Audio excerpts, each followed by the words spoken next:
인종전쟁을 불식시키기 위한 미군의 용병. 64년 8월 미국은 베트남에 대한 대대적인 공격을 강행했지만 계획에 차질을 빚고 만다. 이게 아닌데? 더 많은 우방국의 참전으로 정당성을 얻고자 했던 미국이었지만 자원을 요청했던 국가들 대부분이 차가운 반응을 보였던 것이다. 반응이 너무 안 좋네. 당시 우리나라는 베트남 전쟁을 이념 전쟁으로 보도하고 있었지만 해외에서는 베트남 전쟁을 독립운동으로 보도하고 있었고 미국이 프랑스의 식민 정책을 이어받기 위한 전쟁으로 이해하고 있었던 것이다. 따라서 세계 각국에서는 싸울 만한 가치가 없는 전쟁이라고 생각했고 미국은 이런 반대 여론을 불식시키기 위해서라도 서구 열강이 아닌 제3세계 국가의 참여를 원하고 있었다. 무엇보다 아시아 국가들의 참여가 필요해. 당시 파병 문제로 미 대사관 직원을 만난 강원영 목사의 일화다. 한국은 파병 문제를 가지고 절대 반대를 하지 마세요. 아니, 왜요? 사실 베트남 전쟁은 프랑스군이 나가고 미군이 들어간 모양새라서 백인과 황인종의 전쟁으로 인식되고 있어서 미국으로서 난감한 면이 많아요. 때문에 인종전쟁이라는 비난을 막아줄 방법에서라도 미국은 같은 황인종인 나라를 필요로 하고 있는 거죠. 비슷한 말을 미 정부 요원도 밝힌다. 베트남전에서 한국군의 참전은 정치적, 심리적으로 매우 유용했으니 무엇보다 한국이 아시아 국가라는 점을 꼽을 수 있었다. 단순히 백인들만 싸우는 게 아니다. 황인종인 아시아 국가들도 전쟁에 뛰어들었다. 미국은 이런 부분을 전 세계에 보여주고 싶었던 것이다. 당시 미군은 전 세계 국가들을 향해 당근책을 제시했었다. 제3세계 국가들의 파병 비용은 모두 우리가 지불하겠습니다. 참전하는 국가면 어디든 차관과 경제 지원 등을 기꺼이 지불해주겠습니다. 하지만 그럼에도 불구하고 병력을 보낸 나라는 6개국에 불과했다. 그 중에서도 대규모 전투병력을 파병한 나라는 한국이 유일했다. 월남 특수의 실체. 64년 12월 외무부 장관 이동원이 박정희에게 말했다. 각하, 외무부 자료에 의하면 월남전의 전황이 매우 불투명합니다. 시간이 흐를수록 미군이 불리하며 패배의 가능성도 짙다고 합니다.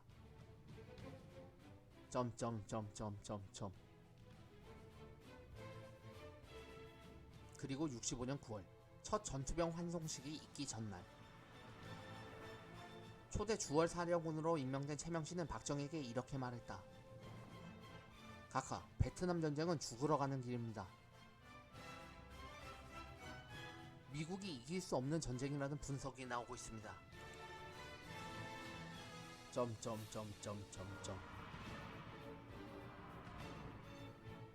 그러나 이길 수 없었던 전쟁이라도 박정희는 한사코 군대를 보내고자 했다. 오히려 박정희는 보다 많은 군대를 파병할 뜻을 밝히기도 했다. 미 국무부 비밀 해제 문서에는 이런 내용이 있다. 한국은 베트남에 미국이 요청한 것보다 더 큰 규모를 지원하려는 듯하다. 박정희가 이토록 적극적이었던 이유는 바로 미국으로부터 차관을 받기 위해서였으니 결국 한국은 전투병을 파병하는 대가로 1억 5천만 달러의 차관을 받게 된다. 우리가 이만큼 파병했으니 돈 좀 꺼주셈. 그러죠. 당시 미국은 한국의 이와 같은 요구에 대해 어떻게 생각했을까? 아니꼽게 여겼을까? 퍼주기라는 비판이라도 있었을까? 천만에 부자나라 미국이 그럴 리가 없었다. 미국인들이 생각하기에 한국군이 많아질수록 미국이 보내야 할 미군의 수는 적어지는 것이었다. 완전 땡큐. 그러니 미국에게 있어 한국의 태도는 여간 고마운 게 아니었다. 당시 한국군의 1인당 유지 비용은 미군의 38%에 불과했다. 고로 연병력 32만 명의 한국군으로 인해 미국은 25억 달러 이상을 절약하는 셈이었다. 그런데 미국의 월남전 전비는 8년간 총 1,400억 달러였다. 65년에서 72년까지 한국의 8년간 GDP 총액은 560억 달러였으니 미국은 당시 우리나라의 총생산의 2.5배를 전쟁터에 뿌린 셈이지.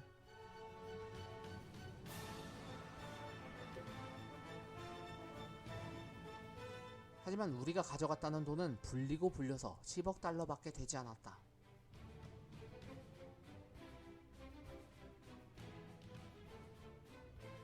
미국의 전비의 0.7%에도 미치지 못했던 것이다.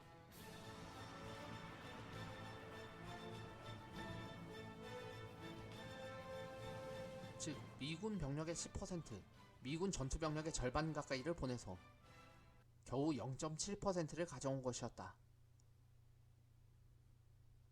0.7%? 사실상 한국군은 미군이 고용한 용병과도 같았는데도 말이다. 심지어 미국이 한국군에게 지급한 수당은 자기 나라를 위해서 싸우려는 월남군과 비슷한 수준이었다.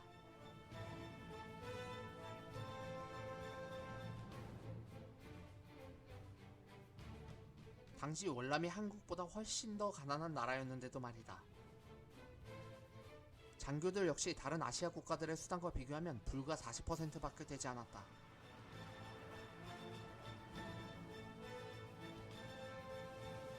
당시 각국의 1인당 소득을 볼 때 우리가 가장 앞섰던 것을 보면 정말로 터무니없는 액수였다. 68년에서 70년 사이의 1인당 GDP 그래프이다.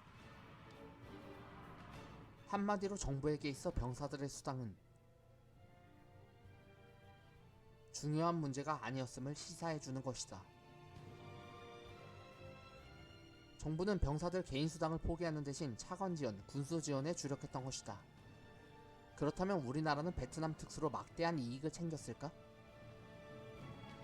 물론이다. 매년 GDP의 2%에 가까운 산업자금이 굴러들어왔던 것이다. 산업자금을 통해 실업률을 1% 낮추면 경제는 평균 2.5%씩 성장하게 된다.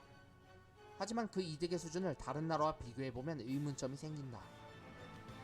베트남 특수에 대해 한홍구 교수는 이렇게 말한다. 베트남 특수의 최대 수혜자는 피 한 방울 흘리지 않은 일본이었다. 일본은 매년 우리가 베트남 특수 8년 동안 벌어들인 금액보다 훨씬 많은 돈을 벌어들였다. 게다가 겨우 20명을 파견한 대만, 한 명도 파견하지 못한 싱가포르나 홍콩 역시 베트남 특수를 누리기는 마찬가지였다. 미국의 용병이라는 손가락질을 받아가며 우리가 얻은 경제적 소득은 대만이 얻은 소득을 약간 상회하는 수준이었다. 반면 우리나라는 엄청난 희생을 치러야만 했었다.